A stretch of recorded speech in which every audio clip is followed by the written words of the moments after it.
हमारे जैसे तरक्की पजीर ममालिक में, खास तौर पर बांग्लादेश या भारत में, हम अनजाने में हमेशा एक नजर न आने वाले खौफ के साथ जिंदगी गुजारते हैं। घर से बाहर निकलते ही ये फिक्र रहती है कि मोबाइल महफूज है या नहीं, बैग संभाल कर रखा है या नहीं। ये फिक्रें जैसे हमारी रोजमर्रा जिंदगी का हिस्सा बन चुकी हैं। जब हम बीरोने मुल्क जाने का ख्वाब देखते हैं तो सिर्फ ऊंची इमारतें या ज्यादा तनख्वाह ही नहीं, बल्कि हमारा दिल असल में सुकून और महफूज जिंदगी तलाश करता है। आज हम एमदाद व शमार, हकीकी तजर्बात और मालूमात की बुनियाद पर दुनिया के ऐसे 5 ममालिक की सैर करेंगे जहां जुर्म का लफ्ज लोग तकरीबन भूल चुके हैं, जहां पुलिस को हथियार उठाने की जरूरत महसूस नहीं होती और जहां झीलें सालों तक खाली पड़ी रहती हैं। हम जानेंगे कि एक बंगाली या जनूबी एशियाई शख्स के लिए इन ममालिक में सफर करना या मुस्तकिल रहायश अख्तियार करना कितना आसान और फायदेमंद है, और क्यों ये ममालिक बेहतरीन समझे जाते हैं। हमारी फहरिस्त में 5वें नंबर पर है एशिया का हैरत अंगेज और इंतहाई साफ सुथरा मुल्क, सिंगापुर। अक्सर लोग समझते हैं कि सिर्फ यूरोप या अमेरिका ही महफूज हैं, लेकिन एशिया में मौजूद सिंगापुर इस बात का जिंदा सबूत है कि हमारे करीब भी एक महफूज जन्नत हो सकती है। ग्लोबल पीस इंडेक्स के मुताबिक ये एशिया के महफूज तरीन ममालिक में शामिल है। अब सवाल ये है कि सिंगापुर इतना महफूज क्यों है। उसकी सबसे बड़ी वजह सख्त कानून और नज्म ज़ब्त है। यहाँ रात गए भी लोग बगैर खौफ के सुकून से घूम फिर सकते हैं। अब असल बात करते हैं कि सिंगापुर जनूबी एशियाई लोगों के लिए क्यों बेहतरीन है।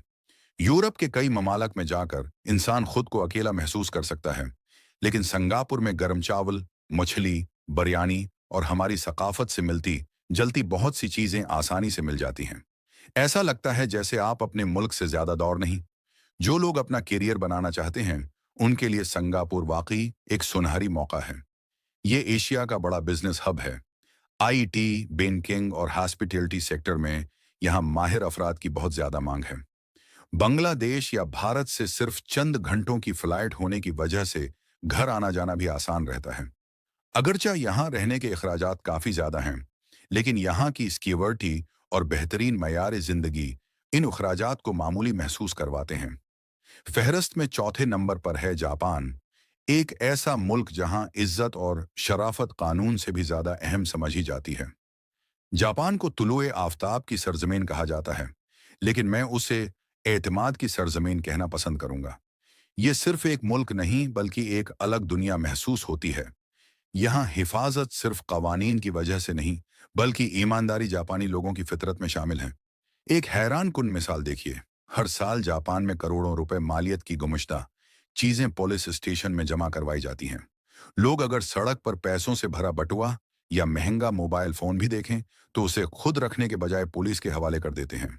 जापान में सिक्योरिटी का मयार इतना बुलंद है कि 5 या 6 साल के बच्चे भी अकेले ट्रेन या सबवे के जरिए स्कूल जाते हैं। वालदीन बेफिक्र रहते हैं क्योंकि पूरा माशरा बच्चों की हिफाजत को अपनी जिम्मेदारी समझता है। जापान में कत्ल की शरह दुनिया में सबसे कम ममालिक में शुमार होती है। एक जनूबी एशियाई शख्स के तौर पर जापान में जबान का मसला जरूर पेश आ सकता है, क्योंकि बहुत से लोग अंग्रेजी कम बोलते हैं, लेकिन जापानी लोग गैर मुल्कियों के साथ इंतहाई इज्जत और अदब से पेश आते हैं। वो मेहमान नवाजी और एहतराम पर यकीन रखते हैं। इस वक्त जापान में आबादी कम हो रही है और बुजुर्ग अफराद की तादाद बढ़ रही है, इसीलिए वहाँ गैर मुल्की कारकुनों की ज़रूरत भी बढ़ रही है।